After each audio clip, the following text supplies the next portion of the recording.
Master Bombay Lighter. Minno mimi uditata ko ondu kam mi hala fi neddo hudado. Kala mo mi haali fimu andu na akado de andu a hudaka da mari barki andu ka neddo mardo barki neddo du'anado. Master Bombay Lighter ko neddo mardo barki goy. Sabu ko min Alphonse de la vérité woni haalde fi Master Bombay Lighter. Wattani hakkile Master Bombay Lighter parce que do ngandi mi watta video pocco pacca. Kala ko mi wadi video fimu on tawai haqiqa no nder ton.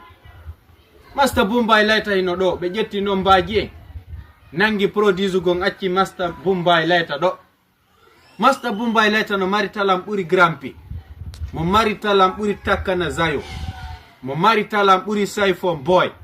Master Bombay Lighter mi yali artiste jo wawo konkande mo lagine do kono hatta jetto jawdi monding invention e Master Bombay Lighter fiyo waw kartonude ndaru jawdi no bona do ndare jawdi no bona do. Master Bombay Lighter no accitirani mardo talan o no wawi yimude reggae, o yimay dancehall, o yimay rap, o yimay love.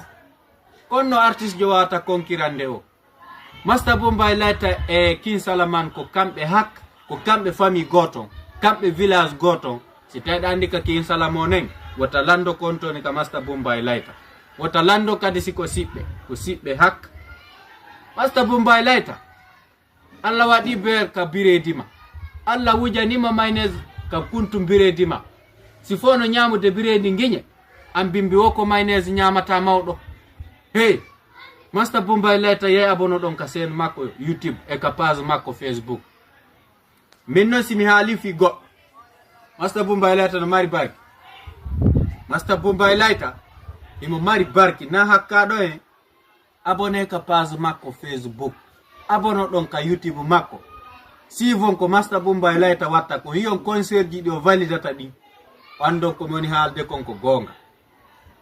Fame ko moni yotude fi Master Bombay Lighter konko gonga. Wallite Master Bombay Lighter o heba producteur, wallite mo heba management, ara ko manaje na manzer, ara ko manajebe ona nyamaybe dey, ara ko manajebe mo fiyo yaru yeso. So hino Master Bombay Lighter sikki ko fetudo kono woni fetube.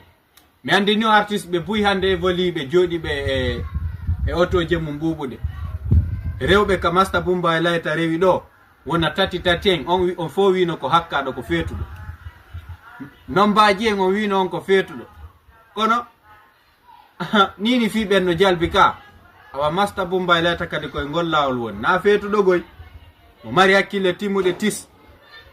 Master Bombay Lighter e King Salaman ankade alawoni jikke te tena no dum ara na walitino ke Master Bombay Lighter kato hetta Master Bombay Lighter pusa Master Bombay wado featuring don do wadde featuring kono woni village goto kono jija ndang kato wonda e o wallito da wankadir ko wawda ko. Min Alphonse de la vérité ko wadango Master Bombay Lighter video mi wawi. Master Bombay Lighter na ondo la yobude wadi sila alde fi Master Bombay Lighter ko paske mo mari tala mo hana wallitede mo hala sutenede ko do sila wolde fi makko. Allah tonu fi ma Master Bombay Lighter Allah ko re ko falda kon